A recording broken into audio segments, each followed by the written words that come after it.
Good evening, everyone. I'm very happy to welcome you all to an event that is co-sponsored by the ARF and the AAA. I like using initials. Everybody knows what the A stands for, right? Unmistakable. We're very lucky tonight to have a very distinguished combination of people up front. And I just want to mention, first of all, I want to thank both Ara and Herman Perudian, I don't know if Herman's here yet, for working together to bring this event about. And I think Boston we should be very proud of ourselves that we work together well. And I look forward always to going to events no matter who's running them. So I'm glad everybody's here tonight. I also want to welcome Robert Avedissian, the permanent representative from Artsakh to this country. And Robert, put your hand up. Thanks. Sorry.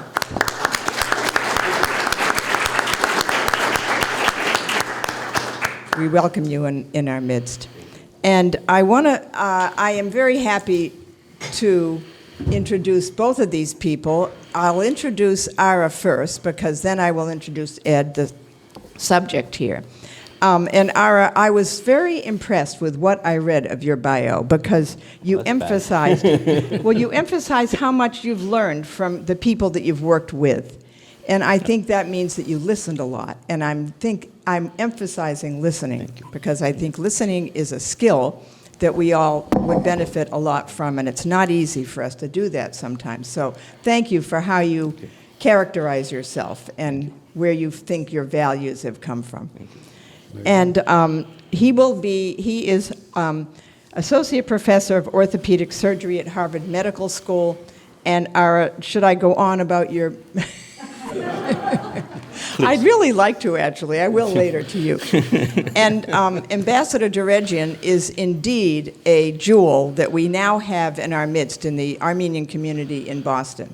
And the ambassador and his wife have lived and worked in Israel as ambassador, Syria as ambassador from the United States. He has been in Russia working for the United States, and he has lived and operated in many countries, and so has his wife. And I just want to point out to people what wonderful resources they are in terms of understanding different cultures and what they gained from their many years of experience in those countries. And I also invite you to get to know his wife, Francoise, who's a little under the weather tonight, who can't be here. So Ed, Mr. Ambassador, I'll let you guys take it away. There's nothing that's worse than a long introduction. Thank you, Carol.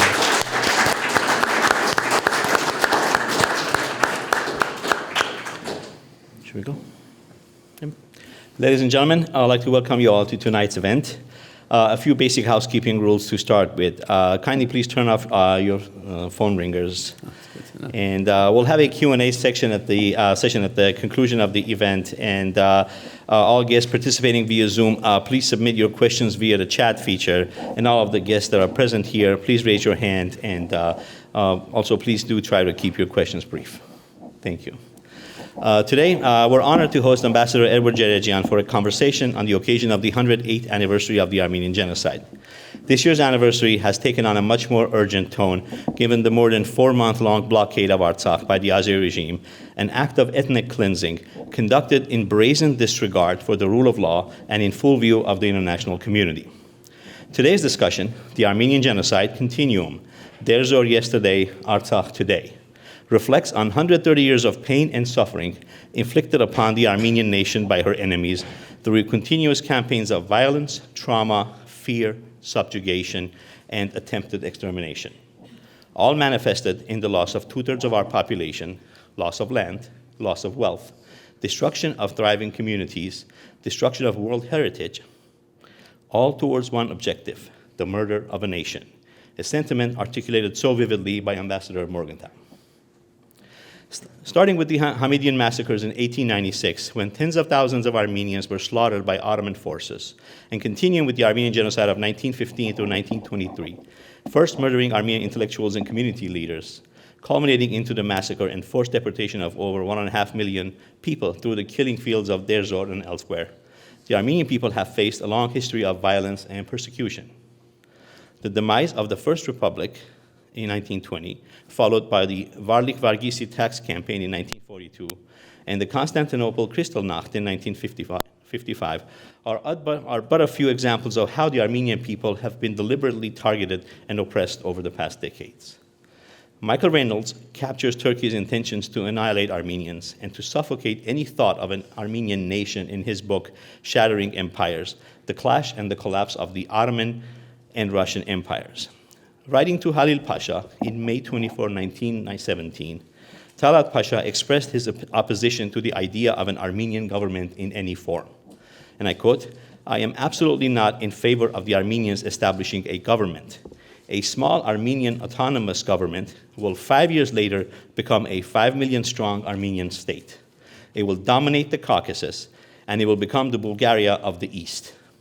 All the Armenians in Iran and America will gather there, and as you describe, they will get every form of aid from the English and the French. And in the future, they will move against us with Christian Georgians and also with great ease with the Iranians. Therefore, were it possible, the best thing would be to lance the boil, in Turkish, çobanı kökünden temizlemek. Since it is not possible, it is necessary that Armenia be formed in an extremely weak and unviable form." Enver came to agree, and 3 days later wrote to Vehib Pasha and warned him that an Armenian proposal to be compensated for territorial losses to the Ottomans was dangerous. He echoed Talat's fears and found the prospect of an independent Armenia even less acceptable. And quote, "In my opinion, this is a very big mistake. If today in the Caucasus, a small Armenia possessing a population of 500 to 600,000 and sufficient territory is formed, in the future, this government, together with the Armenians who will come mainly from America and elsewhere, will have a population of millions. And in the East, we will have another Bulgaria, and it will be a worse enemy than Russia, because all the Armenians' interests and ambitions are in our country. Consequently, in order to remove this danger, the formation of even the smallest Armenian government must be prevented. Land from the Muslims must not be given to the Armenians. Rather, to the contrary, I prefer that the Muslims occupy provinces such as Yerevan." Eerily similar to what we're witnessing today, some 100-odd years later. And so we will reflect back on these words later in our conversation. But today, we're honored to have Ambassador Djerejian with us. And Mr. Ambassador, as a progeny of genocide survivors, and please tell us about your early memories growing up in an Armenian family in the United States, how the genocide affected your family and your educational and career path as as a statesman of our community. Thank you, Ara. I'm delighted to be here with you and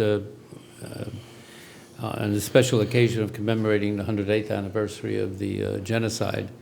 And what you related, Ara, is very pertinent because that history is important not to forget, because some of that mindset unfortunately still exists today, and which we're witnessing now in Artsakh and Armenia and the terrible state of relations between Armenia and Azerbaijan.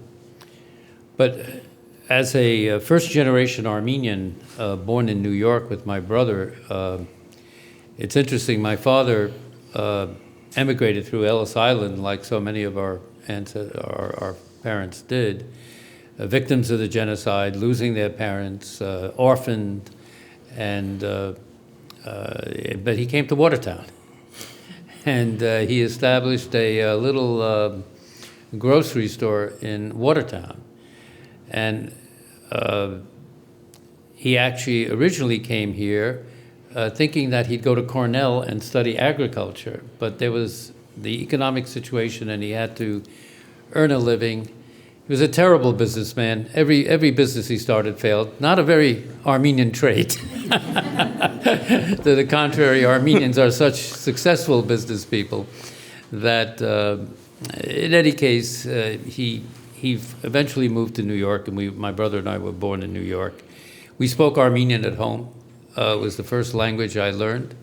And I'll never forget going to kindergarten in a public school in New York, and I didn't speak English. I spoke Armenian. And I was thrown like you throw a baby in water and say, swim, and I had to learn English on this. So that was my first cultural exposure to English and American, because we lived in an Armenian community in New York. Very modest means. My family was obviously not wealthy. We all had to work. I started my life out working as a shoeshine boy, as a dishwasher in hotels, and we worked our way up. The economic situation we lived in was rather desperate at times, but like all Armenians, very hardworking. And our parents inculcated into us that we did not have the opportunity for the educations that we sought, but it's up to you and your brother to get the best education in the world, and we'll help you in that, but you've got to get educated. It's the story of the immigrations in America. This is the story of America. So being brought up in that Armenian culture in the beginning was very relevant to my education. And I think I've told some of you this story, but I was so impressed. We're commemorating the genocide, but as a child, older, when I was in high school, I was so impressed with the terrible fact that I was a child of survivors. And why my brother and I, why did we make it and so many hundreds of thousands didn't?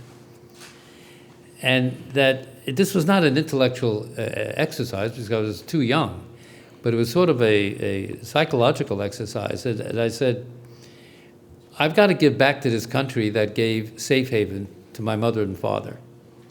And I decided at a very early age that I wanted to be an American diplomat to represent this great country that gave safe haven to my parents. And that would be a real privilege of giving back.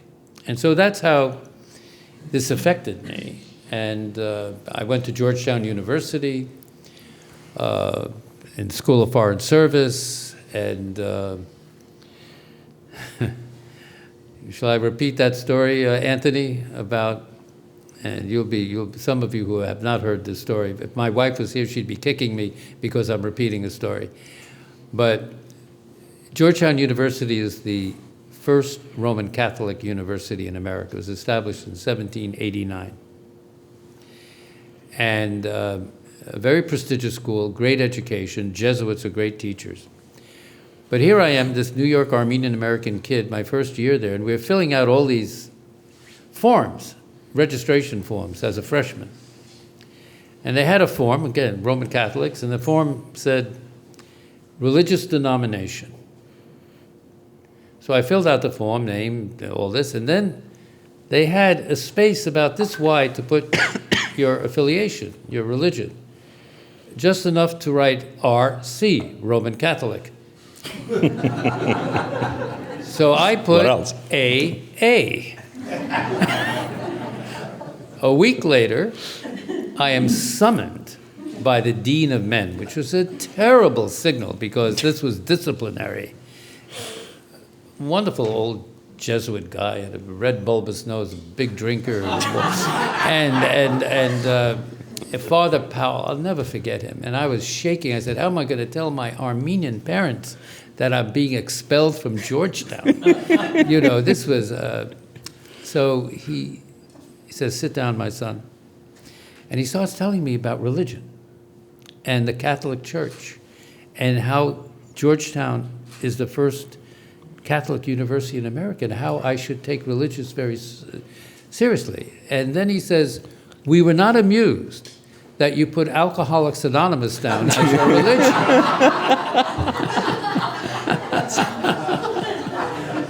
And being a smart, shrewd New York kid, I put my hand on my heart and I said, oh, Father, there's been a terrible misunderstanding. You see, I'm Armenian Apostolic. Oh my God, his face got redder. He stood up, he came over and he embraced me. He said, oh my son, we didn't know, as if I had a disease. Oh my son, we didn't know, you know. And then being a Jesuit, he said, you don't have to take theology your first year, you can take political theory. And it was off. But these are some of the anecdotes you get, you know, as an Armenian, that was the university. And then I went into the military, I was in Army intelligence in Korea, and then I started my career in the Foreign Service during the Kennedy administration. As you know, I served every administration from John F. Kennedy to Bill Clinton. 8 administrations. And being an Armenian American in the early 60s in the U.S. diplomatic service, it was really a very elitist service, mostly white Anglo-Saxon Protestants who went to the Ivy League schools, Harvard, all the schools here. And I felt that I had to work a little harder to compete. And I think at the time I was the only Armenian American in the foreign service, in the diplomatic service. Since, thank God, we've had others that have become foreign service officers. But I do remember having to explain to so many people what being Armenian is, because they didn't know. So it's that sort of cultural attribute you have as an Armenian, that you know you're special in a way, and you have to explain yourself to educate people as to what Armenian is. And the last anecdote I'll give you is later on, when I was in a more senior rank and I was executive assistant to the Undersecretary for Political Affairs, Henry Kissinger was Secretary of State, and this was during the Nixon impeachment process. So Kissinger was all powerful. We were all scared to death of him. He was tyrannical in his Germanic way. So I was working with the Undersecretary for Political Affairs in the same floor of the State Department where the Secretary of State's office is. And we're walking down a corridor, and the private elevator for the Secretary comes up. Kissinger comes out, and Joseph Sisko, the Undersecretary, says, Mr. Secretary, I want to introduce you to my new executive assistant, Edward Djerejian. And Kissinger, we're about this far, he looks at me. Djerejian. Djerejian. Djerejian. You must be Armenian. And I said, yes, Mr. Secretary. He looks at me again, he says, then you must be inherently subversive. And he walked away.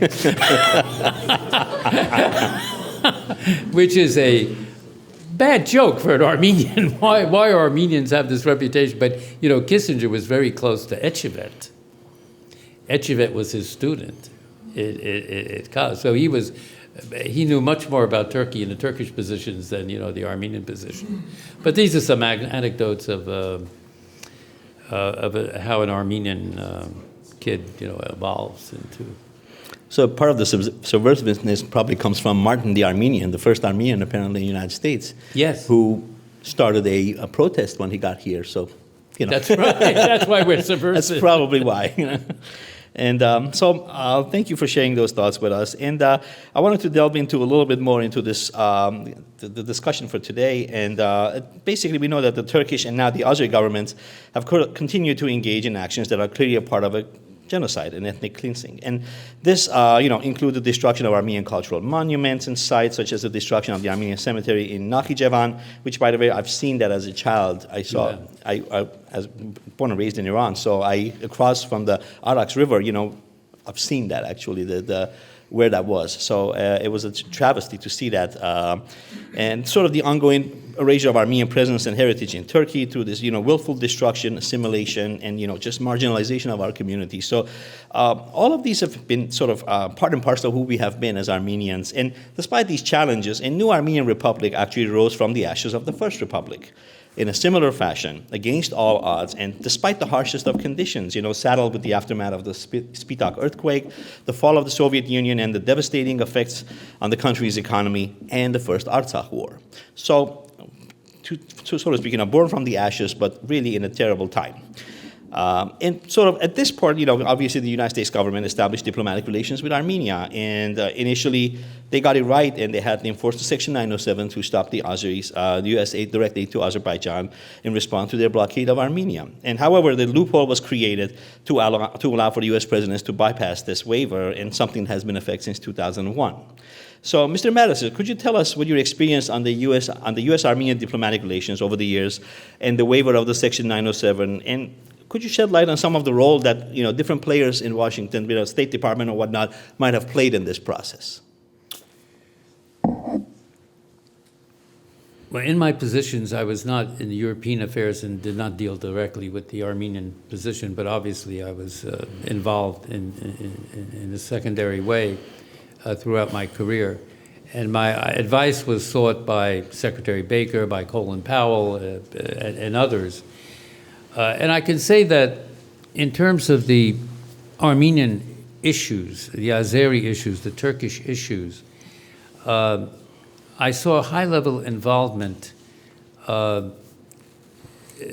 by Democratic and Republican administrations at various stages, but it was episodic, if I could put it that way, because the Armenian, Azeri, Turkish questions were not mainstream issues affecting national security interests of the United States. But then when crises occurred, administrations got involved. For example, Secretary Baker, I remember, was in Lisbon, and this would be about 1991-2, and the Armenian Azeri Artsakh Nagorno-Karabakh questions were front and present, and he asked me if the Armenian foreign minister would be interested. His staff called me, I knew, asked me if the Armenian foreign minister would be willing to come to Lisbon and see the Secretary of State to discuss the issues. This was and I said, absolutely. I said, I can speak with for them without even asking that this is an opportunity for the Armenians to see the Secretary of State. And this is where America became so prominent after the fall of the Soviet Union that, the Secretary of State of the United States is a pretty important person. I'm going to be discreet. I'm not going to mention names, but the then Foreign Minister of Armenia said that he had another appointment in London and he couldn't make it. And that really hit me hard, because this was a huge missed opportunity to get on the radar screen of the American Secretary of State, who was willing to discuss Nagorno-Karabakh, Artsakh, Armenia, Turkey. And there's an issue here. I'm going to be very frank. Armenia must develop a first-class diplomatic corps. It must develop diplomacy at the strategic level and go beyond diplomacy at the tactical level. There are two aspects of diplomacy, if I can generalize. One is tactical. You have to deal with crises. The world is full of crises. Every day there's a crisis. When you're in diplomacy, you have to deal with them. You have to put out fires or try to resolve issues. That's the tactical approach. But if you don't have a strategy behind your diplomacy, and you don't have strategic thinking in Yerevan, whoever's in the government in Yerevan, you're just dealing with crisis management and not conflict management and not conflict resolution.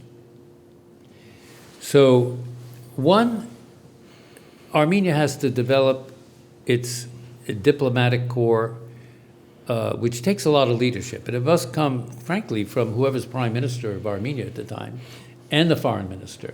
You have to have leadership that will be able to inculcate this discipline into the foreign, if I could call it the foreign service of Armenia.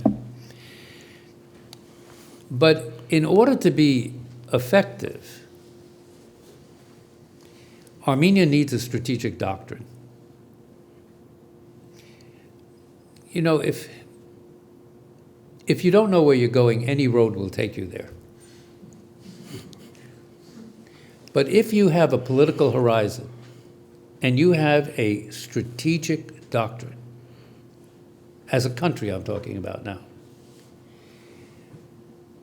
you're going to be very ineffective in your diplomacy. Yep. And I find that Armenian diplomacy today is ineffective. Now, when I was in Armenia in 2016, the foreign minister, Edward Nalbanyan, asked me to come and spend time with the senior diplomatic Armenian corps, and they're excellent people. We Armenians have the brain power. That's not the problem. The problem is training, formation, and having a strategic approach in your diplomacy. Now you're going to ask me, well, what should that strategic approach be? I've written something down. Can I read it? Sure. You can move the I've written microphone a something bit. down, if I can Sure. read it. I'm gonna move you closer.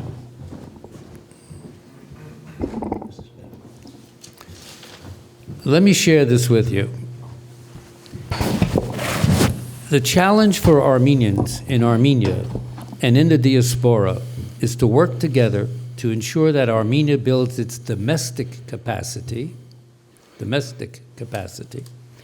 and realizes the true fruits of independence by achieving peace and security, critical, peace and security, and evolving as a truly democratic state living under the rule of law, providing its people with economic prosperity, and pursuing an enlightened national security policy that builds up Armenia's military and domestic deterrence. I want to stress that.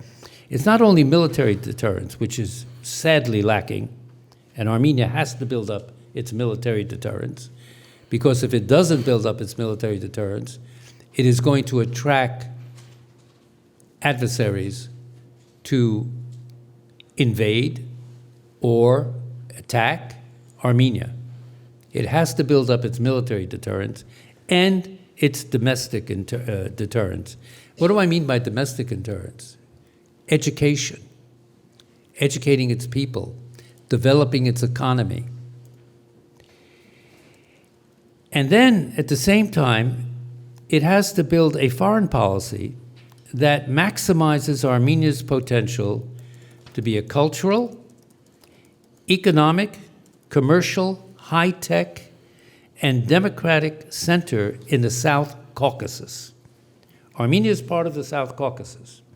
This region is becoming increasingly important as we speak, and I'll mention that during our conversation. And to become a regional bridge between the North and the South, and the East and the West. Armenia can play this role very effectively if it has a strategy in place. Now, as I mentioned, the geopolitical landscape of the South Caucasus is shifting now in a very important way, and there's growing interaction now between the South Caucasus and the Arab Gulf states, Eastern Mediterranean, and beyond. So there's a dynamic moment here of where the landscape is shifting, and Armenia can play an important role in that, but it needs to have a strategy to do that. So lacking this military deterrence that I mentioned, Armenia has resorted to what one a scholar of Armenia has called a diplomatization of its security. In other words, because it doesn't have a strong military deterrence, it is overly dependent on diplomacy. And that's what you're seeing now. But it's also lacking in diplomacy. And it's also lacking in diplomacy. And I'm going to say something that may be controversial to all of you. But we Armenians, and especially Armenia, we have to shift the narrative from victimhood to action. This is really important. We have to shift the narrative from victimhood to action. No one really pays much attention to a victim. With words, yes. But Armenia has to build this competency, both in domestically and its national security and foreign policy, to take actions that will protect its political sovereignty and independence, and to assure the Armenian identity of Artsakh. This is critical. So,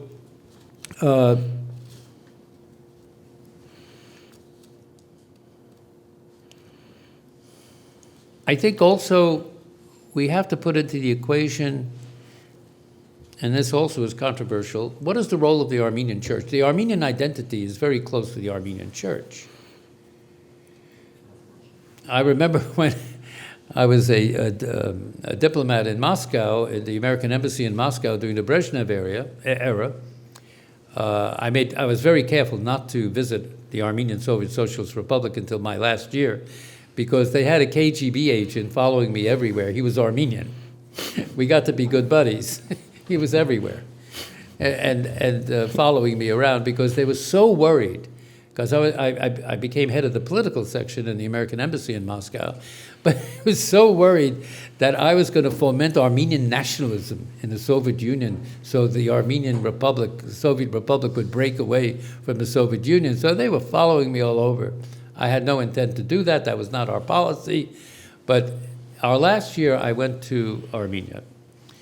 The Communist Party received me very coldly, very coldly. But we had an invitation, my wife and our son, who was about 8 years old at the time, Gregory Krikor, by a man I truly respected a great deal in the church, the Vehapar Vasken I. And he invited us, it was Christmas, Easter, he invited us to Etchmiadzin and for a lunch, which was unforgettable. We discussed a lot of things. But he sent a young Armenian priest to take us to Etchmiadzin from Yerevan. His name was Dikran. I'll never forget him. And so we're going through the streets of Yerevan and have all these communist banners, and red banners. And Dikran says, Mr. Djerejian, you read Russian, right? I said, yes. He said, can you translate that for me? I said, yes, unity of the party and the people. Keeps going, turns to me, says, you're a very bad Armenian. I said, why am I a bad Armenian? He said, a real Armenian would have read that and translated that, the unity of the people and the church. But that gave me a little indication of the sense of Armenian identity and nationalism, which is part of our religious heritage too. And we must not forget that. We must not forget that. That's an important aspect of our identity. And I don't think Armenia can play the religious card too openly as a Christian nation surrounded by, except for Georgia, by Muslim countries. But it's a factor. It's a factor that should be included in our overall approach. I also think there's a need for very sober self-criticism by all of us in the diaspora and in Armenia. What went wrong? Why are we at this stage now? What has gone wrong?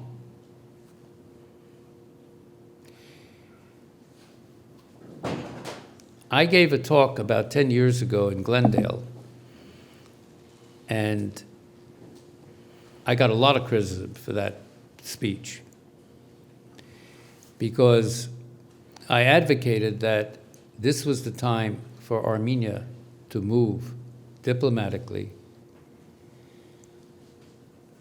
to resolve the Armenian Azeri issue and Artsakh. Why? Because as a diplomat, I can tell you we Armenians now hold a lot of cards in our hands. We are in possession of 7 Azeri districts. We control them. We won them. This is an incredible diplomatic card that will, at the negotiating table, it's like playing poker. You have a good hand. We must use that hand now. Azerbaijan has oil and gas. It is going to profit from the profits of its energy fossil fuels. It is going to use a lot of that money to build up its military deterrence. And the next war, we Armenians may lose. Therefore, this is the time for diplomacy. There was one headline that said Ambassador Djerejian tarnishes his reputation. I also advocated for opening up negotiations with Turkey. You know, one thing I learned in diplomacy, and Secretary Baker would always tell me, he said, Ed, you make peace with your enemies, you don't make peace with your friends. You have to talk to your adversaries. You have to talk to your enemies. We dealt with Joseph Stalin, one of the mass murderers of time, who is responsible for something like 20 million deaths in the Soviet Union and East Europe. But we had to negotiate with him because he was the ruler of the Soviet Union. This is not a public relations contest. This is realpolitik.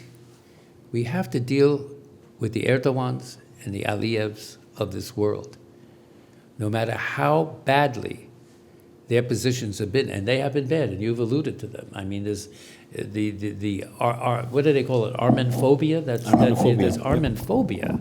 That is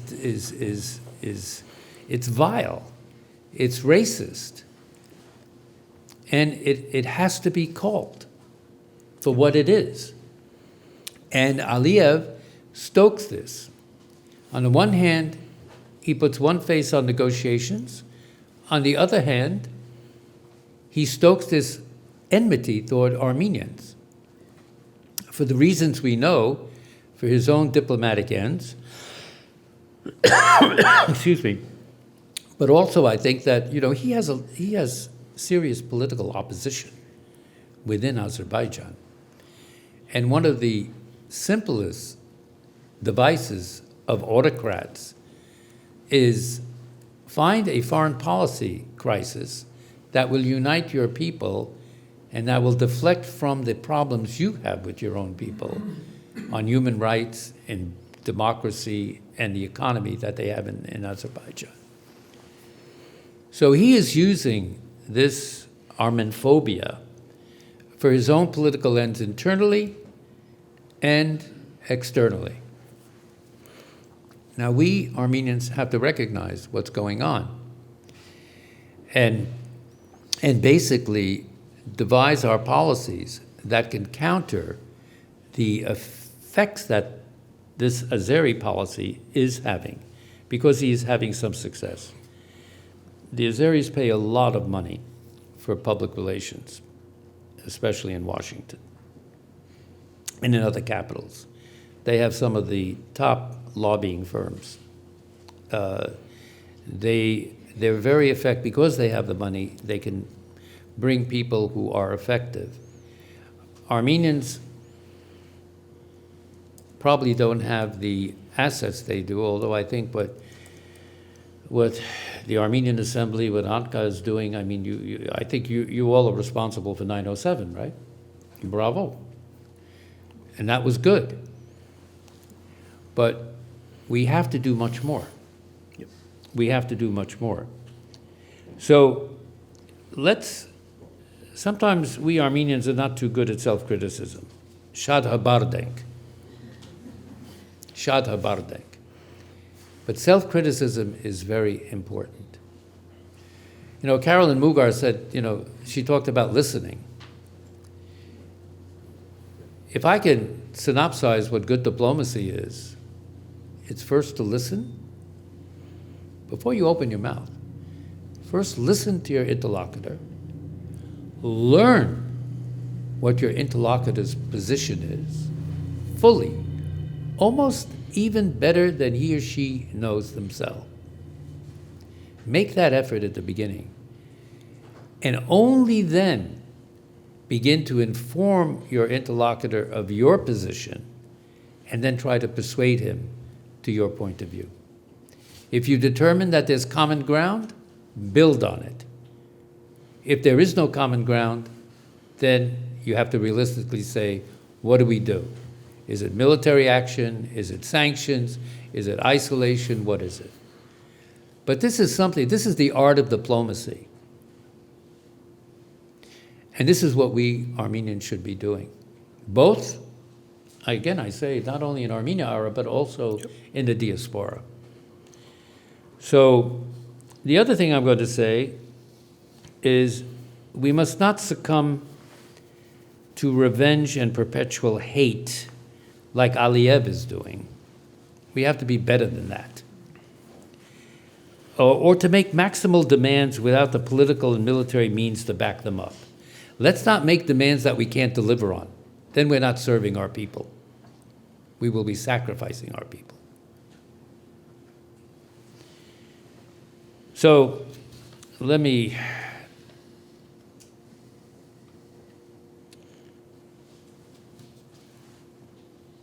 the other thing I'll say is that Yerevan, and who's ever in government and power in Yerevan, in the foreign policy and national security, they have to start connecting the dots. There's a lot going on in Russia, Ukraine, Iran, in the South Caucasus area, in the Arab world, in Europe. And Armenia's policy, Armenia has no alternative in my eyes other than to have a diplomacy 360 degrees, dealing with all its neighbors and beyond. Armenia needs international diplomatic support. But it also has to be leveled against what it does internally in the country. So let me stop there. I have some other things, Ara, but I thought, I just don't want to leave you with the idea. I just didn't want to say that Armenia needs a strategic doctrine to give you some ideas of what that doctrine should be. So I'm going to shift the focus a little bit on Artsakh. You know, Artsakh is the birthplace of the Armenian alphabet and is Armenia's backbone. It's Carnegie said that, and it was true then, and it's true today. Today is the 129th day of the blockade by the Azeri government under the guise of the environmental concerns that we're also aware. So we know that the Lemkin Institute, the International Association of Genocide Scholars, they all have come out on multiple statements and discussed this blatant act of ethnic cleansing. You know, just yesterday, Mr. Aliyev stated that the Armenians of Artsakh must either become Azeri citizens or find elsewhere to live. The third unspoken option is kind of clear to everyone at this point. Right. Unfortunately, our government has taken a timid approach to this unfolding disaster. We've engaged in both sides of this. We've refused to issue sanctions against Azerbaijan, and in private, State Department is suggesting to evacuate the Armenians out of Artsakh. So one argument suggests that the U.S. may be willing to sacrifice Armenia and the right of the people of Artsakh to self-determination in order to open a second front against Russia and disrupt the Russia-Iran axis. The idea is that by supporting Azerbaijan in the conflict, the U.S. is strengthening its ties with Turkey, a NATO ally and a key player in the region, and in turn, it can be seen as an attempt to counterbalance Russia's influence in the region and disrupt its partnership with Iran. Again, going back on Samantha Power's seminal work, she acknowledges that officials are slow to react when crises are developing. And I quote, slow to muster the imagination needed to reckon with evil, and then spin themselves and the public into believing that intervention would be futile. We may be witnessing this again, as we did in Rwanda, that our government, instead of taking bold steps, opts for a wait-and-see approach in the face of an emboldened garden-variety autocrat in the shape of Mr. Aliyev, basically who's been left unchecked. I shudder to think that we may unwittingly contribute towards the ethnic cleansing of Armenians of Artsakh through inaction or delayed action. In that case, any geopolitical gain against Russia and Iran will be rightfully stained by a nightmare scenario of 120,000 Christian Armenians slaughtered by an ally.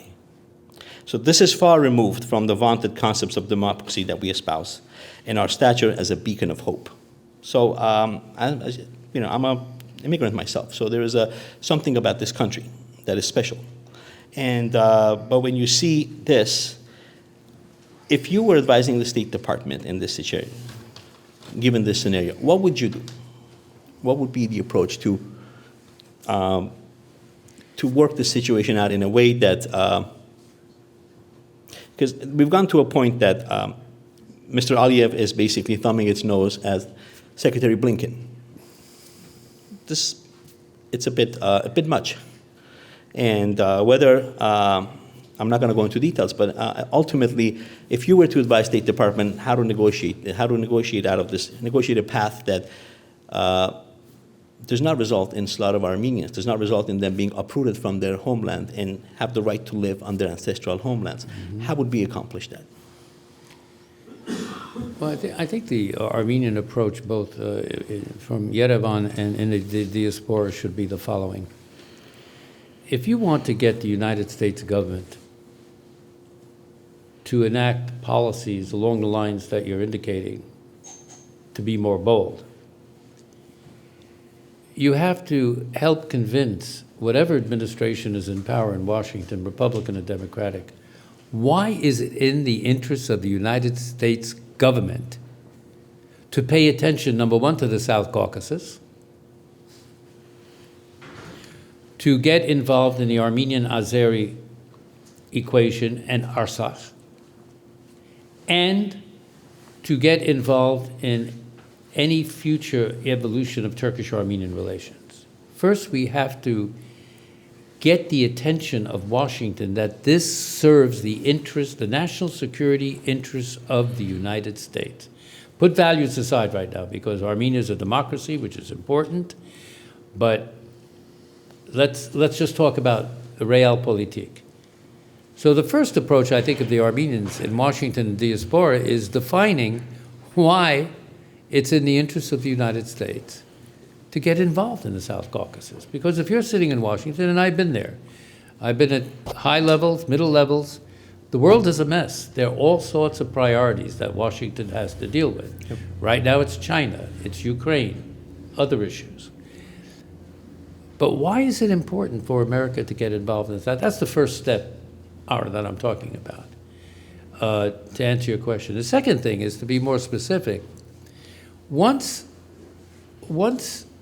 a case is made that the South Caucasus is very important and the peace and security in the South Caucasus serves U.S. interests in an important way, where the United States government should be involved in a meaningful way, then you get into the specifics of Artsakh, Azeri, Armenian relations. And I would submit that the effort should be to encourage the American government to get bold and take some real steps. There's too much rhetoric in the American position on the issue of Artsakh, Armenia, Azerbaijan. We have to translate the rhetoric into action. So one thing that the United States can do, given what Aliyev is saying, and right now we're getting all these very disturbing reports that Azerbaijan may be embarking on a serious aggression on Armenian territory. They're already there. They're there. They've taken, I don't know how many kilometers they've gone in to various places. But this is already a very, if these so-called minor aggressions are neglected, they're going to lead to major aggressions. They're going to escalate. Yeah. And that's what your reference is to what Samantha Power said. So right now, I would encourage, first of all, but don't forget that first step I said, sensitizing the American government why it's really important to get engaged in the South Caucasus. Because frankly, and if I were to make the case to Washington, going, look, you're looking at possibility of ethnic cleansing. You're looking at the possibility of another aggression, a war between two countries in the South Caucasus, Armenia and Azerbaijan. This would involve and bring in Russia, Turkey, Iran. And you, with your Iranian background, right? Iran is extremely sensitive that there be no border changes in the South Caucasus, because it would be detrimental to Iran's interests, and that Meghri corridor is very important to Armenia and to Iran. What is even more important to Iran is that Aliyev, just like he talks about Western Armenia, he talks about Western Armenia. Western Azerbaijan. Western Azerbaijan. Yeah. Yeah. He talks about Western Azerbaijan. He also talks about Southern Azerbaijan. Yep. Which is Iranian territory. Yep. And as you know, almost a quarter of the population of Iran is Azeri. So for Tehran, this is an existential threat to its territorial integrity and its sovereignty. This is important because Iran's a very important country. and it has friendly relationships with Armenia. So all of this has to be put into the equation. So, Well, not at the moment, actually. no, not at the moment, but I'm talking again strategically. These are factors. Yep. But right now, if you take if we Armenians take the first step on effectively sensitizing Washington to the national security interests that South Caucasus poses to American interests, then you could take the next step and say, stop using the waiver on 907. Number one, that would be two, you could talk about sanctions. Yep. So there are more specific steps that you can take. And the purpose, to explain to Washington, is to help deter Azerbaijan from going to war and using military force against either Artsakh or Armenia. I mean, that's the objective. These are fair points, correct. And I have one more,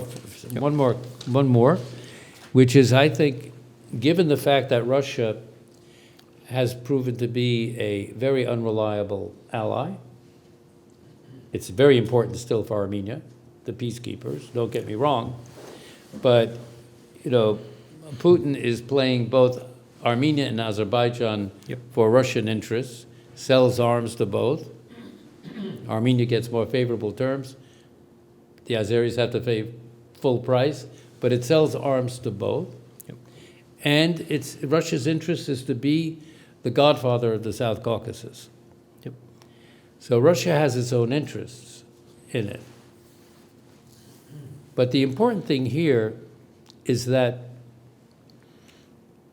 the South Caucasus is in a moment of a shift in the political landscape that we should be taking advantage of.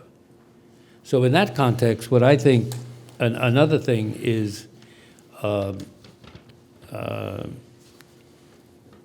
given the fact that Russia, the EU, the Minsk group have all proven to be less reliable than I think we Armenians would hope for these fora, to be diplomatic about what I'm saying. Yes.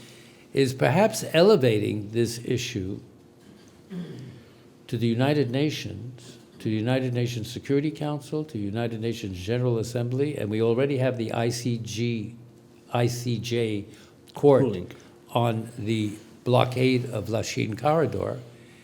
That's another step that we should be taking to urge the American government to reinforce the ICJ decision on lifting the blockade of the Lachin corridor. So these are certain specific steps that we can take. And I mean, these are correct. So unfortunately, 2 years ago when the war broke out, nobody really did anything. And it was a full-scale war for 44 days. And, nobody came to offer any aid. And you're not expecting anyone to put boots on the ground. But there was, you almost saw a tacit approval of what was happening, because there's a vacuum of any kind of other than few words here and there, any kind of an action that would aim towards, cooling things down, on the front. I mean, we saw significant involvement on part of Turkey into the war. So in effect, Turkish Joint Chiefs of Staff ran the battlefield. That's correct. So they ran it. They had AWACSs running through the Armenian border 24/7. They had, they were guiding all the Bayraktars and all the action and everything. So, I mean, not getting into too many details.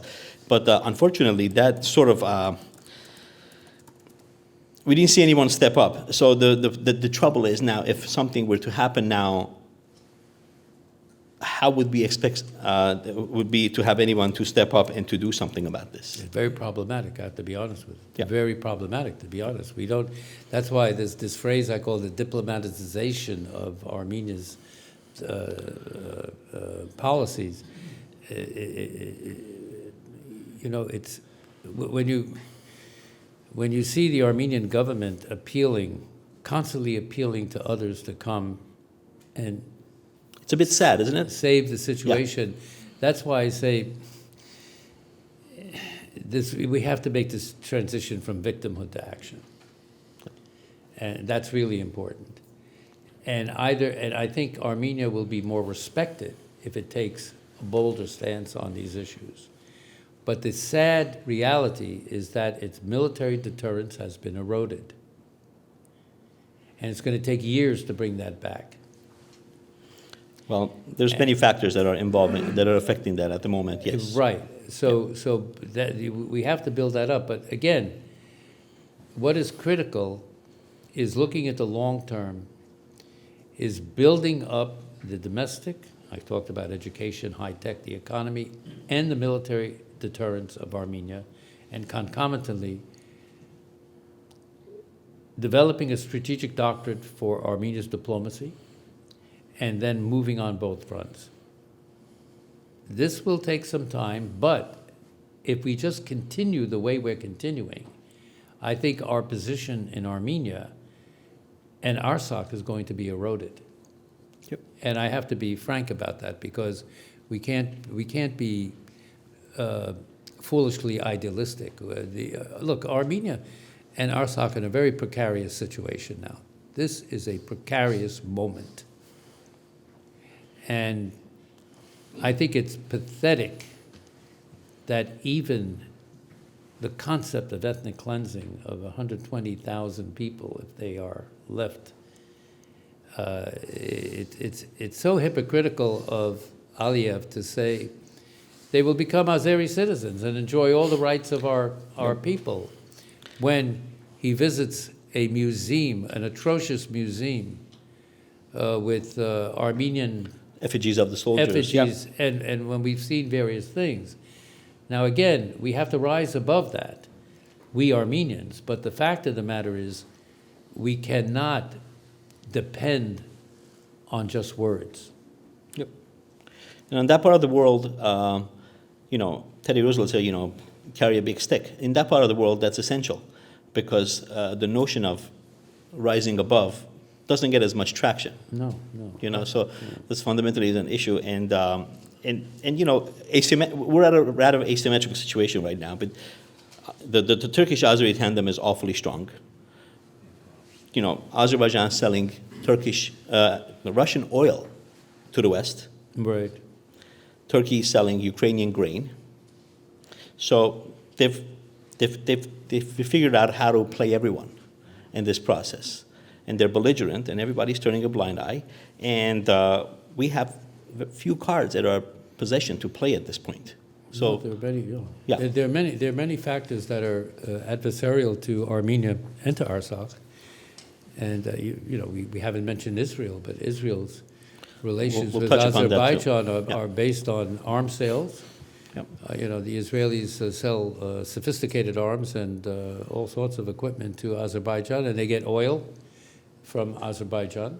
Yep. But for Israel, their major objective in Azerbaijan is a territorial landing strip next to Iran. Next to Iran. That to them is a strategic interest, given the Israeli-Iranian standoff, if you will.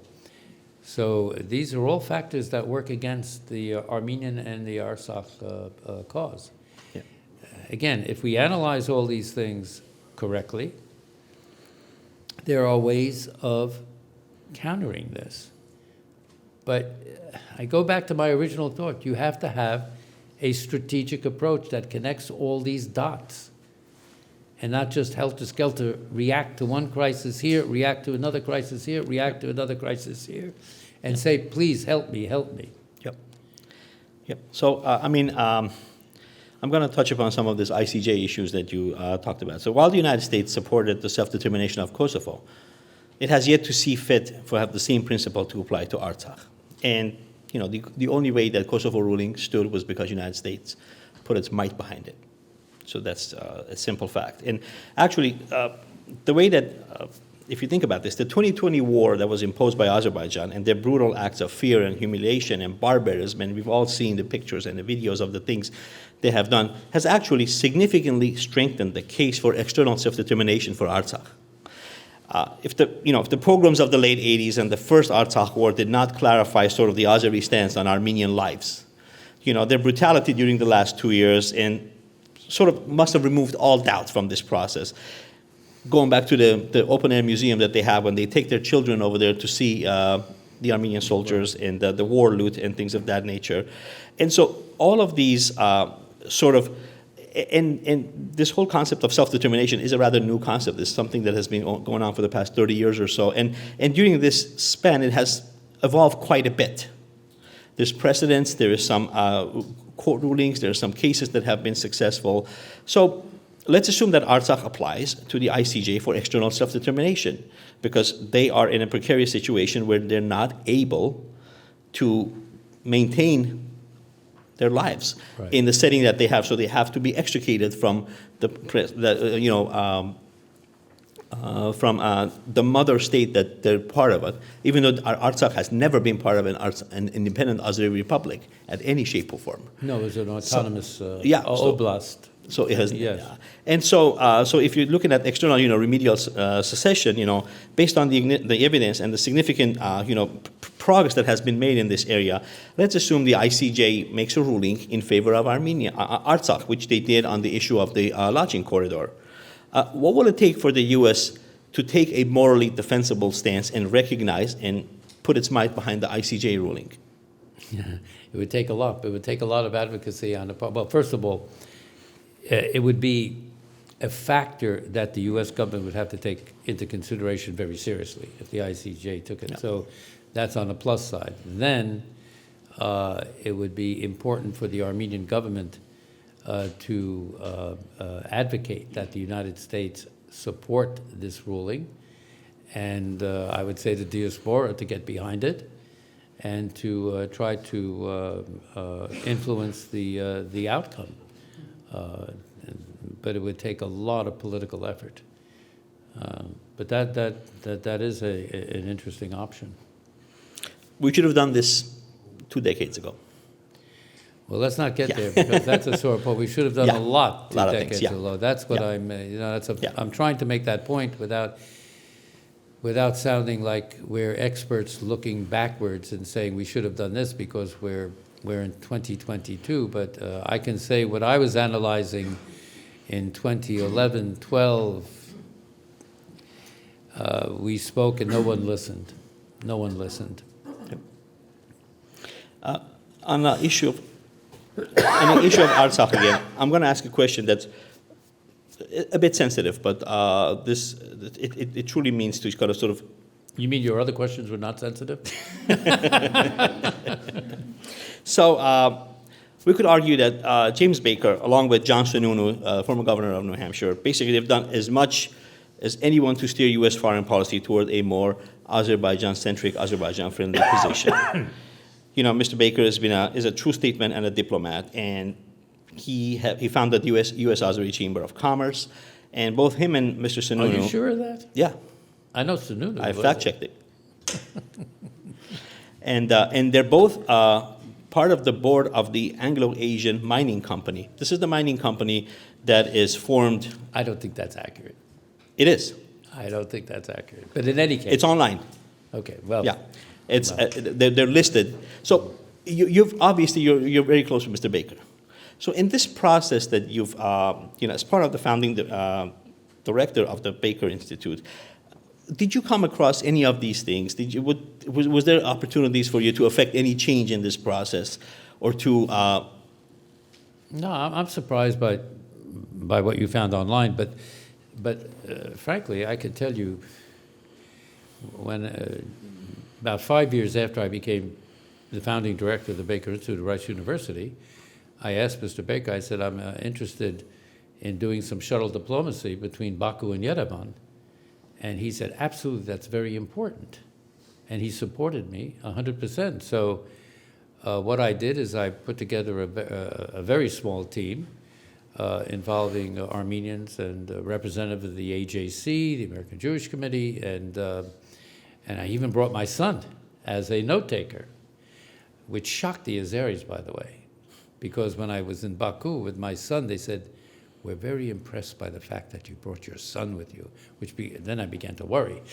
But the fact of the matter is that I did this little track 2 diplomacy between Baku and Yerevan with the full support of Secretary Baker.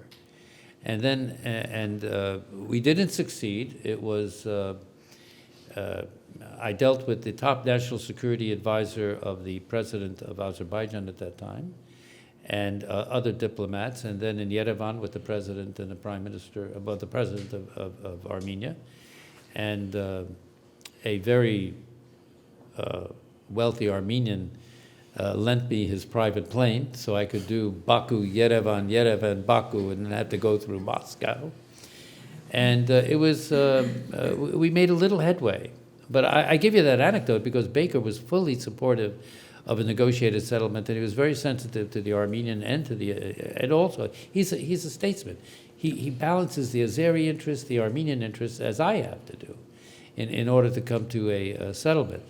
So that's one example. And I gave you the other example. When he was in Lisbon, he wanted to meet with the Armenian foreign minister, who unfortunately didn't show up.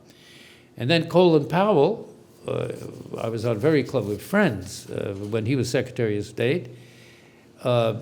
He asked me if the Armenians, I was again at the Baker Institute, and Colin Powell was in the Bush-Sun administration.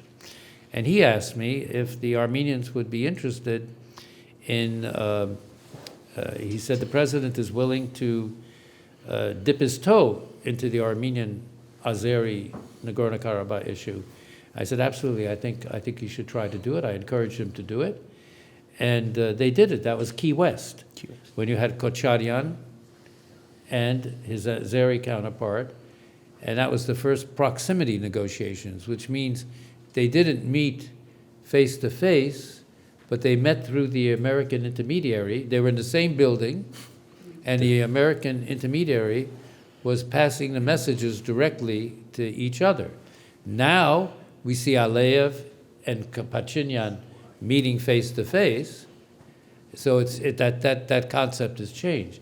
But I give you those anecdotes, Ara, to show that I think that perception is misplaced. You served as a U.S. ambassador to Israel and Syria. I mean, talk about being in the middle of things. Well, not at the same time. No, not at the same time. But people ask me, how in God's name did you do that? And I joke, I said, well, they looked at my medical files and it found out that I was schizophrenic. I was the only one that could do that. So, but you know, the Israelis were so impressed by that appointment because all of a sudden, one of the leading so-called Arabists of the State Department is named ambassador to Israel. So it raised a lot of interest. And for my first month in Israel, they wanted to learn everything I knew about Syria and Hafiz al-Assad. They were so intrigued by it. But it was an interesting assignment. So, you know, Israel is a nation that's risen from the ashes of the Holocaust, and a nation that knows how to defend itself. That's correct. So they've figured this out, you know.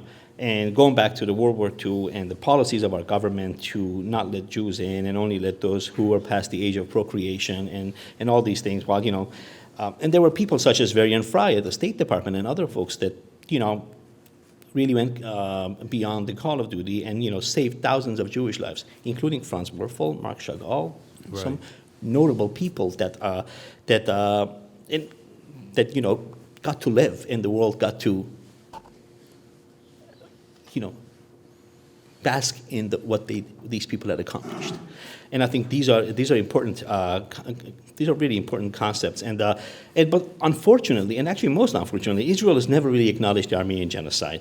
Has been an ally of Turkey, as you know. You know, it's been selling weapons to Azerbaijan. It's been using Azerbaijan as a jumping platform against Iran. In all of these things, you know, you would expect that a nation like that has so much in common with us. Correct. You know, that there would be a more sort of sympathetic relationship. And in fact, you know, Israel Charney here in Watertown, he came and he spoke, and at the time, a noted genocide scholar, at the time he spoke and he criticized the Israeli government for their complicity in... Who was it? Israel Charney, the very well-known Israeli genocide scholar. So, what is your take on this? Besides the basic realpolitik, just the you know, immediate sort of...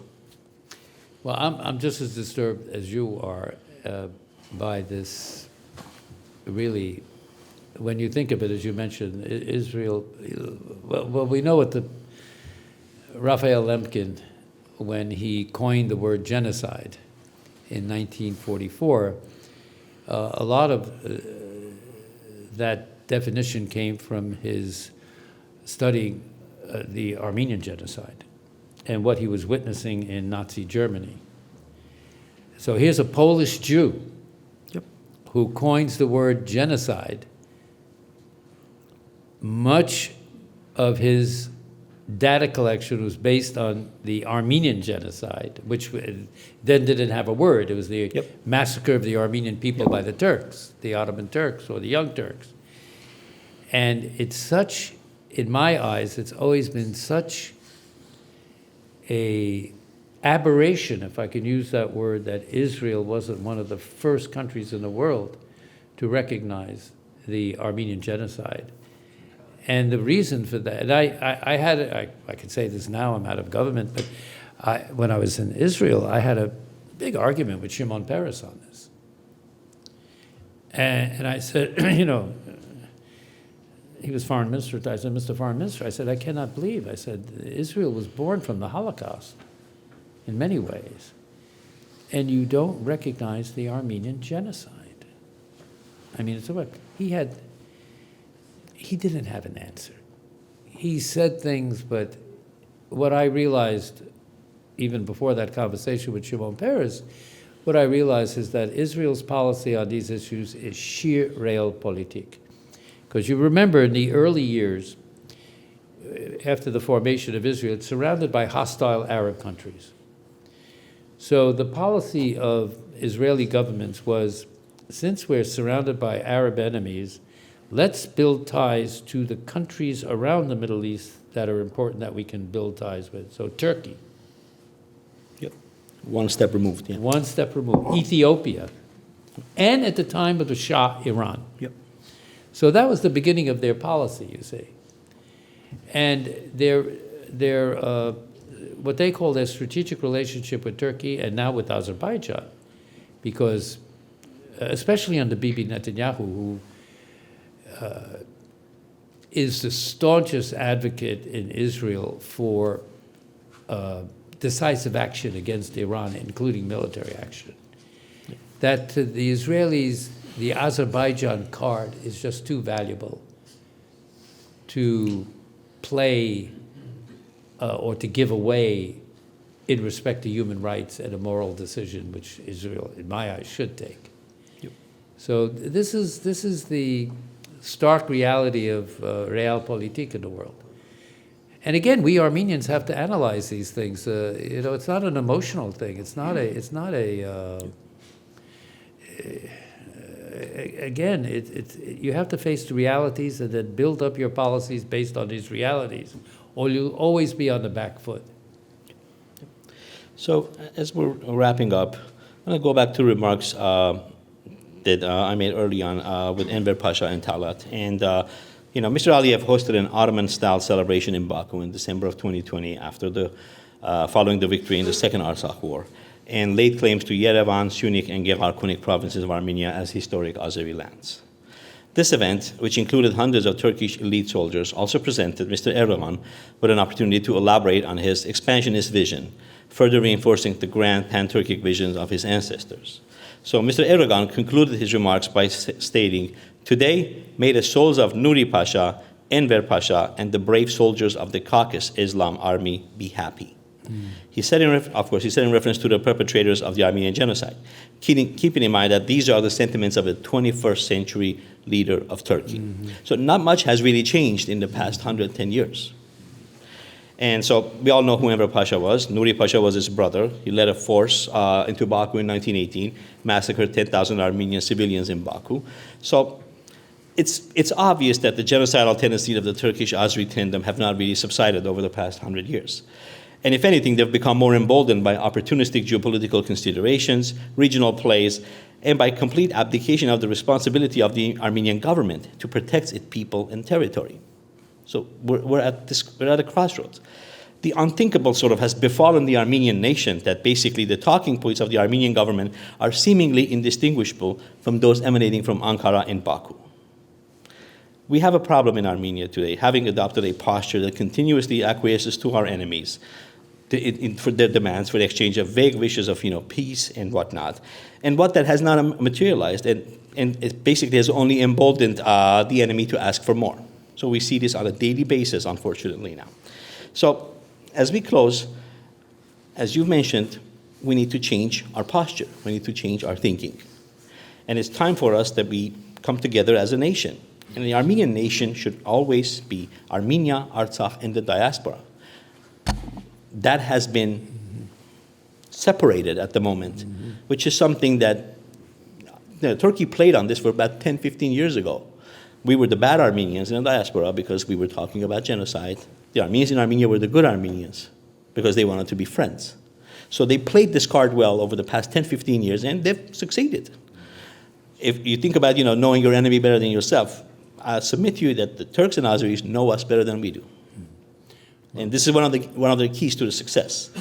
And we need to stand up for the right to life, liberty on our own ancestral homeland, armed with deterrence and the backbone to defend ourselves. Fundamentally, this is what we need to do. Thank you, Mr. Ambassador. My pleasure. You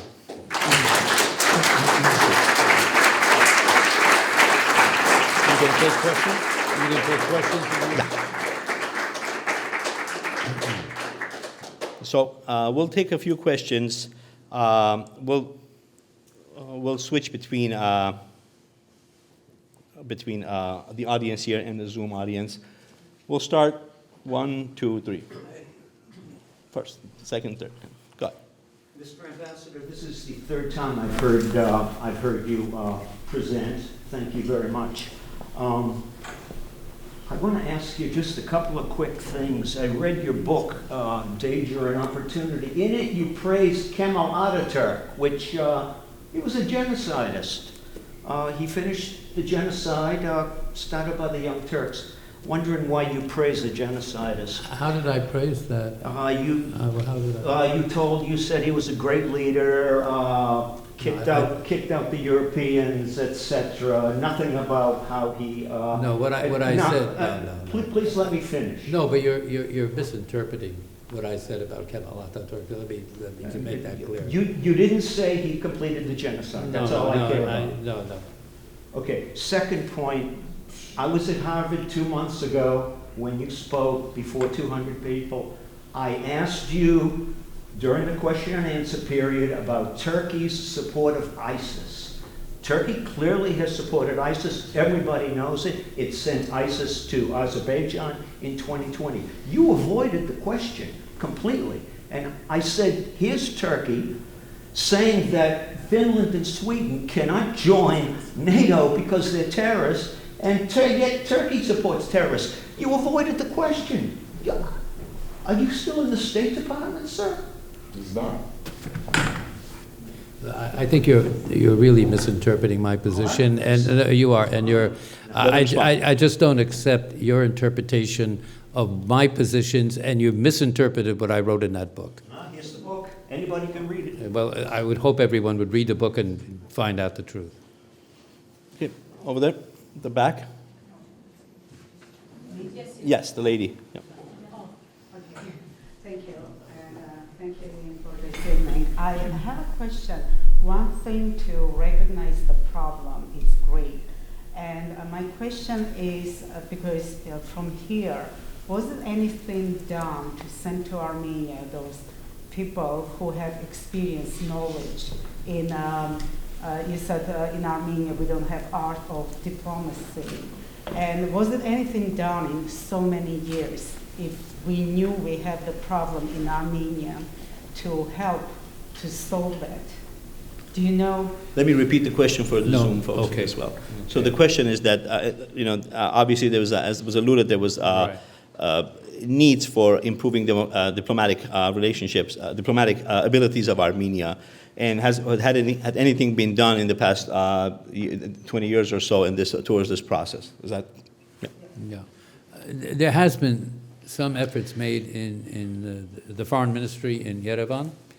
I mentioned this group that Foreign Minister Nalbanyan had me talk to, And again, I was impressed by the caliber of the senior leadership of the career officers, but I did note that there was a real lack of professional training.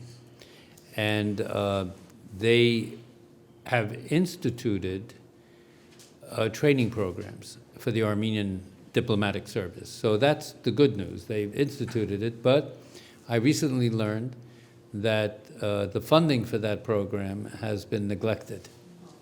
And so they're not, I don't think they're really following through on it in any meaningful way, which is really serious, because if you don't have that competence within the diplomatic corps of the Armenian Foreign Ministry, whoever's foreign minister or prime minister or president of Armenia is going to be ill-served, because you need that expertise giving ideas to the leadership of Armenia.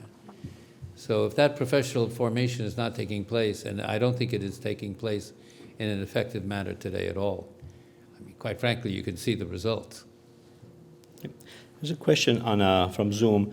Do you think we might be able to talk a bit more about opportunities to improve Armenia's domestic deterrence? Well, I think that's a long-term program, but well, first, improving Armenia's domestic deterrence is also tied to Armenia's foreign policy and national security challenges, because if Armenia is not living in an environment of peace and security, you know, people are not going to invest. Money wants stability. Investments seek stability. So while Armenia is not at that stage yet, but if this looming confrontation between Armenia and Azerbaijan and the Artsakh issue is left unresolved and it becomes a critical point, it's going to detract from Armenia building up its domestic deterrence. So I want to be realistic about that. Having said that, Armenia should be looking at the education of its youth from K through 12 to the universities. Yep. It should be maximizing its real great potential in high tech and science and technology. And it should be building up its socioeconomic structure and infrastructure. This is very important. On top of that, I hope the Armenian military is self-criticizing itself and drawing lessons on how Armenia's military deterrence can be built up. It's not only buying weapons, the training, the leadership of the military. All of this is very important. So those are the things that have to be done internally. But again, you have to have a strategy to do this for it to be effective. It has to be part of a whole where the domestic and the foreign the dots are connected. Thank you. There's a question here. Mr. Ambassador, you talked about how Armenia has to show that the militarily has to do something. The people of Artsakh did this. They're the ones that got their own independence. For 35 years, they've kept it. And whenever there was no agreement, because we wouldn't agree with it, we didn't want them to. They gave the Azeris a chance to build up enough. And not only that, they had Turkey came in. What right did Turkey have to be part of this? It's because it's a NATO country, and yet they allowed a NATO country to attack, gang up on Armenia. A total population of 100 million people gang up on 4 million people, and nobody did anything. I blame the West. The West, NATO is at fault. NATO isn't worth anything. It's just there to do what Turkey and Great Britain wants to do. They want to continue the Crimea War. And when are we going to wise up to it? Our State Department is pro-Turkey. That has to be changed. Even the ambassador that would almost make ambassador of China, can't think of his name right now. But anyway, Okay. there's a situation there where he brought somebody here, it was in Boston Globe one day, that he hired somebody on the State Department who had come from Bosnia when he was 9 years old. If he came from Bosnia and he had a Turkish name, in other words, he was pro-Turk. Our State Department is controlled by Turkey. Okay, thank you. Thank you for your comment. There's a question on the Zoom about given the we've had this level of corruption and issues in Armenia for a long time, so this is nothing new. Given this, how would we be able to develop a first-class diplomatic corps when we have these things sort of gnawing at the problem at all times? Well, that gets to the fundamental point of leadership. If you don't have the right leaders in place, it's not going to work, frankly speaking. And so you need leadership from the top all the way down to the ranks. You have to develop the leadership, as I'm saying, in training the diplomatic corps from the bottom up, but at the same time you need a president and a prime minister and a foreign minister who obviously are not corrupt, but who are also enlightened enough to realize that this is really important to have a diplomatic corps that will serve the country's interests effectively. So, you know, a lot of foreign policy is leadership and individuals. And people make a difference. Sometimes we get too wrapped up in institutions and organizations, but people make a difference. And I've noticed in my long diplomatic career, different presidents had different leadership skills. Some were obviously better than others. Some made very serious mistakes. I witnessed those from within. But you need leaders who think strategically. I'll give you an example. President Bush 41, the father.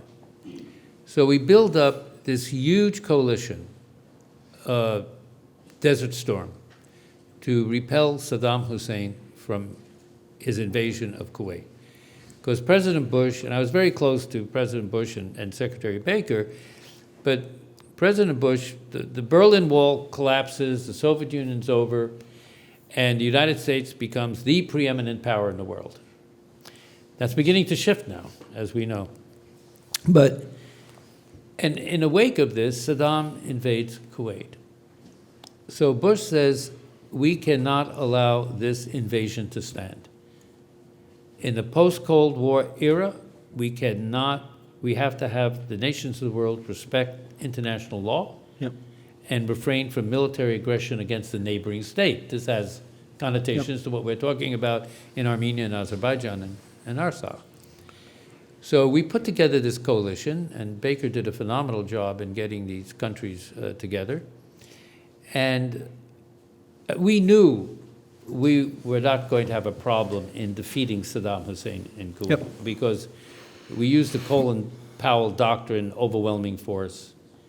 We had 500 troops there. We built this Arab coalition, and we repelled him. And then Bush and Baker look at each other and saying, what are we going to do with this coalition? Are we going to waste it? We got all these countries together. So let's use this coalition to initiate a major Arab-Israeli peace initiative, which became the Madrid Peace Conference.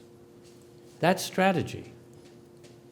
In other words, you've changed the political landscape by this major coalition and military action against Saddam, and yet you don't waste the coalition just for that.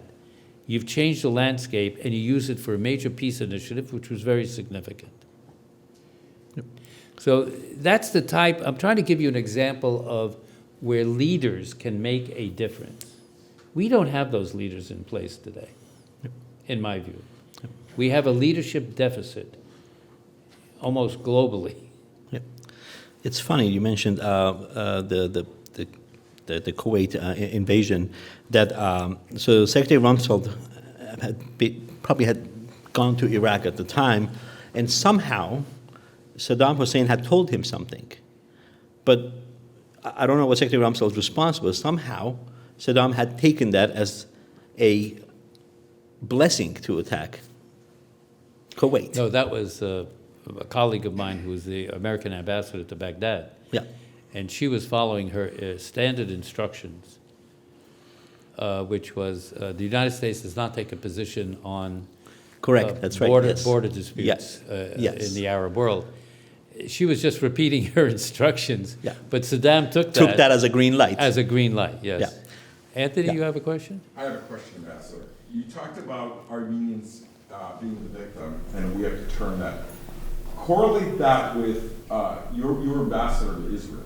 So Yom Kippur War, they take a beating, they give back the Sinai, but they won. They turn that into a win. That's correct. From here, going forward, it's a tough question. How do we turn this into a win rather than a loss? Wow, that's quite a question. I don't know. We could do it at the next lecture. Yeah, that we could. That's something that I have to think about very, very deeply. But look, in every crisis, there's an opportunity. And I think we need to focus on that possibility.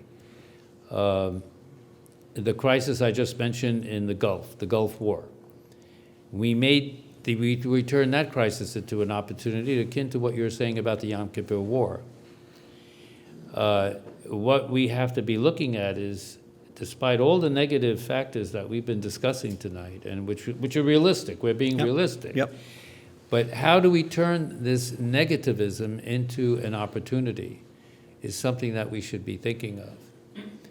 And I hate to say this, but sometimes you talked about the Yom Kippur War. If we have another war, God forbid, there's another war between Armenia and Azerbaijan, that might then sensitize the whole international community that we've got to resolve this thing. But that is too high a price in my eyes that we should be paying for such a thing. But the point I'm making is that we must not give up on looking at all these crises to see what opportunities there are for moving forward with diplomacy. So to correlate on that one is that leadership is fundamentally, fundamental. I mean, look who was running Israel at the time. Yeah. That tells you why they, turned it around. At the back. Strategically speaking, how can the climate crisis be an opportunity? The question is, how can the climate crisis be an opportunity? Well, now you're thinking strategically. That's a strategic question. Well, I think, someone asked me recently what they thought one of the most fundamental factors were in the future of the Middle East. And I said, well, going beyond all the conflicts and all the issues in the Middle East, I think climate change is probably the major factor. Because if these forecasts are accurate, there are parts of the Middle East that are going to be inhabitable in parts of like sub-Saharan Africa. And there are going to be massive migrations north. New England may become a very popular place. It may become the new Miami. Siberia, which is virtually empty now, you may see populations going forward because of climate change. So in response to your question, I don't know how it'll affect the South Caucasus, but migration is one of the most key fundamental geopolitical issues today that all of us, or every country is going to be facing. There's a question that kind of ties with this on a Zoom, and I'll get back to questions on the floor. And so Azerbaijan has a limited supply of oil. By some assumptions, 2030, 2035, they will probably run out of oil. So speaking of energy policy based on fossil fuels, talking about climate change. So this is a strategic sort of a process that you could think about that, there's nothing else that they fall back on. Right. It's a corrupt state. It's a dictatorial state. The money goes into the pockets of the Aliyev regime. Mm-hmm. So at some point, they're going to run out of money, sooner than later, especially when it comes to oil. So tying that with the concept of the climate,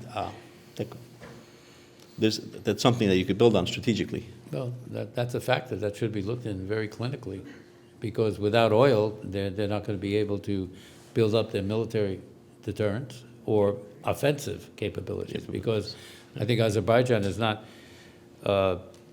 it's very interesting. Aliyev is, I think he's taking on much more than he can chew. Taking on Iran is suicidal for a country like Azerbaijan. If he thinks that his partnership with Israel will give him a cutting military edge vis-a-vis Iran, Iran's capabilities are much, much higher than Azerbaijan's, even with Israeli support.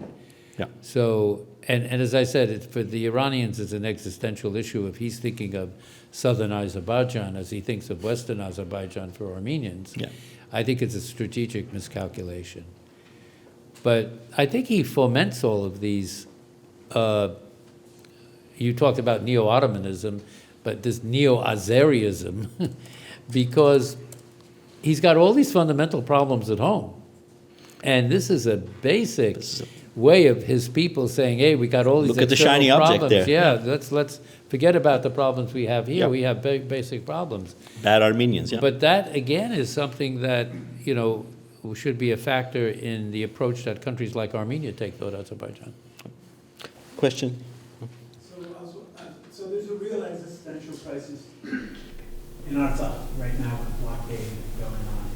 And you alluded a little bit in terms of getting the UN Security Council involved and UN peacekeepers involved. I was wondering if you could expand a little bit more about how we in the diaspora can help, whatever pressure it takes to help open the road to Artsakh. And if Mr. Djerejian has any thoughts as well, I think we can have and as concrete as you can be. Yeah, well, I mentioned some concrete examples of how the United States policy can become more assertive on these issues.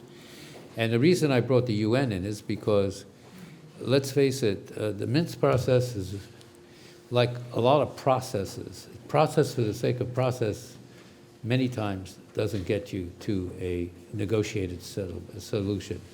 I witnessed that personally throughout my career on Arab-Israeli negotiations. You know, a lot of these negotiations became process-oriented. And I fought against that throughout my career, that process for the sake of process, no, it should be, and let's stop talking about the peace process. Let's talk about peace negotiations, action-oriented, and not process for the sake of process. So the reason I think these instrumentalities, either the EU or the Minsk, which of course is, as you know, the US, France, and Russia, given the question marks on Russia's support for Armenia, or its ability to be an honest broker between Armenia and Azerbaijan, maybe the time has come for the issue of Artsakh and Armenia and Azerbaijan to be put at the United Nations level, not as a talking forum, but to get more countries involved in seeking a solution at different levels. The ICJ is not insignificant in that.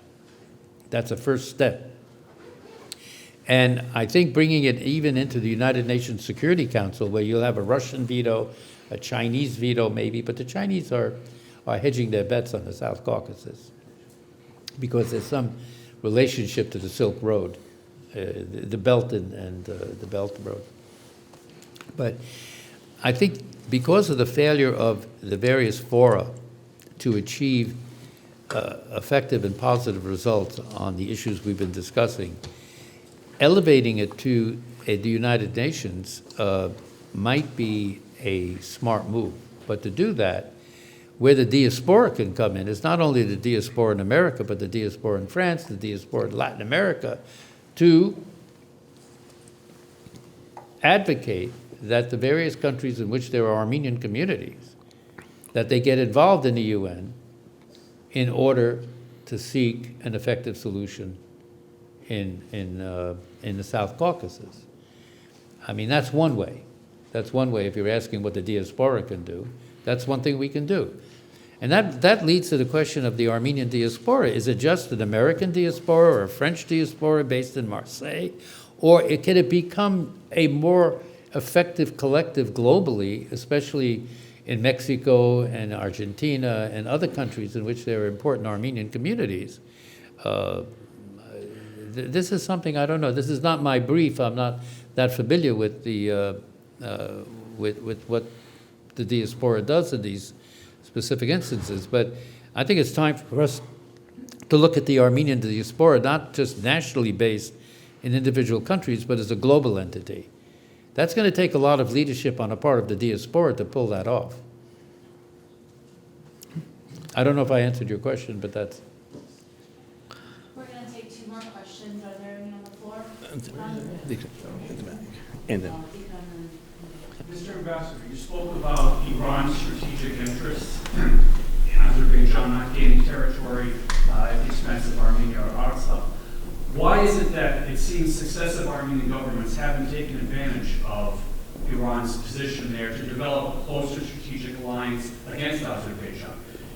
Why do you think that is? Is it that lack of strategic vision by Armenia, or is it that they fear an American reaction because the State Department always discourages Armenians from becoming too close to Iran?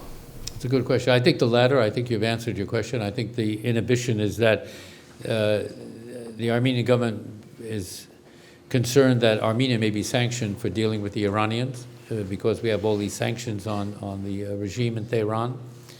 But I think the Armenians are missing a strategic opportunity given the perilous situation that Artsakh is in and that Armenia is beginning to be in, that they should be able to be bold and explain to Washington that, look, we have existential issues here, and the Iranians, there's a coincidence of Iranian and Armenian interests that the border, the Azeri-Armenian borders and the Armenian-Iranian borders not be changed. And we want to maintain the territorial integrity of our borders. Why not make the argument? So I agree with the purport of your question. This is something, that's why I talk about strategy and connecting the dots. But are they really analyzing what's happening on the Iranian front? Are they really analyzing the ties that are being built between the South Caucasus and the Gulf states and the Eastern Mediterranean? I don't know. I'm not in Yerevan. I don't know what they're doing. I don't know what their thinking is. But I'm just speaking as an outside observer. But you're right. Last question we have here. Yes, Mr. Ambassador, you mentioned that Aliyev had his own problems at home. So I was wondering, in terms of contingency planning, what would be the consequences if his government fell, and what would be the likelihood that it would fall? I don't have an answer to that. I'm not that expert on internal Azeri politics, but certainly I think, as you well know, there's an Azeri opposition, and there are really human rights violations in Azerbaijan, and there are political prisoners. So, and there's a great deal of systemic corruption in the regime. So the Azeri state is not as strong as it seems to be externally. But I think if there's a change, you never know which type of change it's going to be, so we have to be honest with ourselves. Just like, we have to look very closely at the Turkish elections in May, whether Erdogan is reelected or this gentleman who's brought together this coalition, Kaliç Dolugu. I'm not trying to predict that. If, for example, in Turkey this man becomes president, that the Turkish policy toward Armenia or Artsakh might change, but there might be an opportunity. And the same thing in Azerbaijan. If there is political change in Azerbaijan, there might be an opportunity. And we should be prepared for that, to seize on it. That's very important. I remember a meeting I had with Abdullah Gül in Istanbul just before he was put aside by Erdogan. And, he was the president of Turkey that did the deal with Sarkisyan, President Sarkisyan, for the protocol.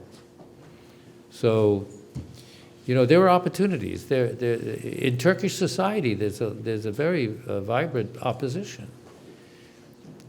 So again, do we have in Armenia, I don't know the answer to this question, but do we have in Armenia what we have in Washington, a very important intelligence apparatus? We have in the State Department a bureau called Intelligence and Research. Are we researching the things that are behind your question? Are we really building up our database on what is happening in Azerbaijan politically and what the possible outcomes could be in order to formulate our policies in terms of conditions? I don't know the answer to that, but that's what I'm talking about. There has to be the development of a competent diplomatic service and intelligence service to be able to face these opportunities if they come to fore. Thank you very much, Mr. Ambassador. Thank you so much.